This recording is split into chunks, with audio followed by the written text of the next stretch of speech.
नमस्कार दोस्तों, क्या आप जानते हैं कि हरियाली तीज का त्योहार क्यों मनाया जाता है? क्या है इसकी मान्यताएं? हरियाली तीज शिवगौरी मिलन का उत्सव है। हरियाली तीज का उत्सव श्रावण मास में शुक्ल पक्ष की तृतीया को मनाया जाता है। यह उत्सव शिव पार्वती के पुनर्मिलन के उपलक्ष्य में मनाया जाता है। सुहागन स्त्रियों के लिए यह व्रत बहुत महत्व रखता है। आस्था, उमंग, सौंदर्य और प्रेम का हरियाली तीज मुख्यतः स्त्रियों का त्योहार है। हरियाली तीज अखंड सौभाग्य एवं परिवार की कुशलता के लिए किया जाने वाला व्रत है।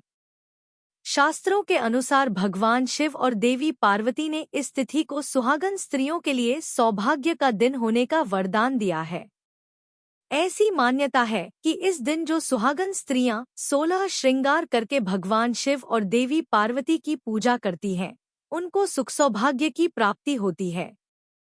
इस दिन महिलाएं मिट्टी या बालू से मां पार्वती और शिवलिंग बनाकर उनकी पूजा करती हैं।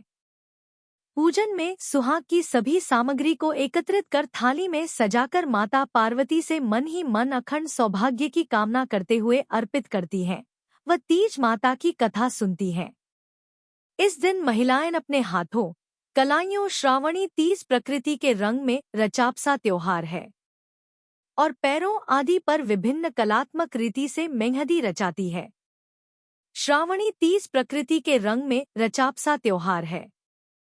इस दिन हरी चूड़ियां, हरे वस्त्र पहनने, 16 श्रृंगार करने और मेहंदी रचाने का विशेष महत्व है। स्त्रियां सावन के गीत मल्हार गाती हैं। पूजा के बाद इन मूर्तियों को नदी या किसी पवित्र जलाशय में प्रवाहित कर दिया जाता है।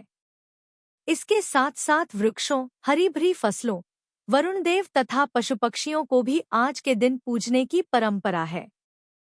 पूजा अर्चना के साथ उल्लासोमंग का यह त्योहार एक पारंपरिक उत्सव के रूप में जीवन में नए रंग भरता है, दाम्पत्य में प्रगाढ़ता लाता है, साथ ही परिवार और समाज को स्नेह सूत्र में बांधता है। यह दिन भारतीय परंपरा में पति पत्नी के प्रेम को और मजबूत बनाने तथा आपस में श्रद्धा और विश्वास कायम रखने का पर्व बन गया। इसके अलावा यह पर्व पति पत्नी को एक दूसरे के लिए त्याग करने का संदेश भी देता है। इस दिन कुंवारी कन्याएं व्रत रखकर अपने लिए शिव जैसे वर की कामना करती हैं। वहीं विवाहित महिलाएं अपने सुहाग को भगवान शिव तथा माता पार्वती से अक्षुण्ण बनाए रखने की कामना करती है। पौराणिक महत्व। कहा जाता है कि इस दिन माता पार्वती सैकड़ों वर्षों की साधना के पश्चात भगवान शिव से मिली थी। यह भी कहा जाता है कि माता पार्वती ने भगवान शिव को पति रूप में पाने के लिए 107 बार जन्म लिया, फिर भी माता को पति के रूप में शिव प्राप्त न हो सके। 108वीं बार माता पार्वती ने जब जन्म लिया तब श्रावण मास की शुक्ल पक्ष तृतीया को भगवान शिव पति रूप में प्राप्त हो सके। तभी से इस व्रत का प्रारंभ हुआ। इस अवसर पर जो सुहागन महिलाएं 16 श्रृंगार करके शिव पार्वती की पूजा करती हैं, उनका सुहाग लंबी अवधि तक बना रहता है। देवी पार्वती के कहने पर शिव जी ने आशीर्वाद दिया कि जो भी कुंवारी कन्या इस व्रत को रखेगी और शिव पार्वती की पूजा करेगी, उनके विवाह में आने वाली बाधाएं दूर होंगी, साथ ही योग्य वर की प्राप्ति होगी। सुहागन स्त्रियों को इस व्रत से सौभाग्य की प्राप्ति होगी और लंबे समय तक पति के साथ वैवाहिक जीवन का सुख प्राप्त करेगी। इसलिए कुंवारी और सुहागन दोनों ही इस व्रत का रखती हैं।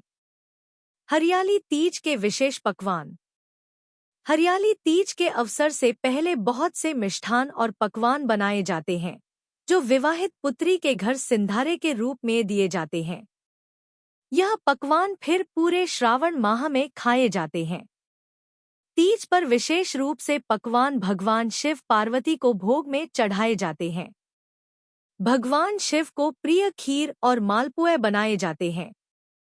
घेवर व्यंजन भी विशेष रूप से बनाया जाता है। लंबे समय तक चलने वाले व्यंजन जैसे गुलगुले, शक्करपारे, सेविया, मंडे आदि भी पकाए जाते हैं। सुहाली व्यंजन भी बनाया जाता है। अगर आपको यह वीडियो पसंद आया हो तो कृपया लाइक करें, कमेंट करें और सब्सक्राइब करना न भूलें।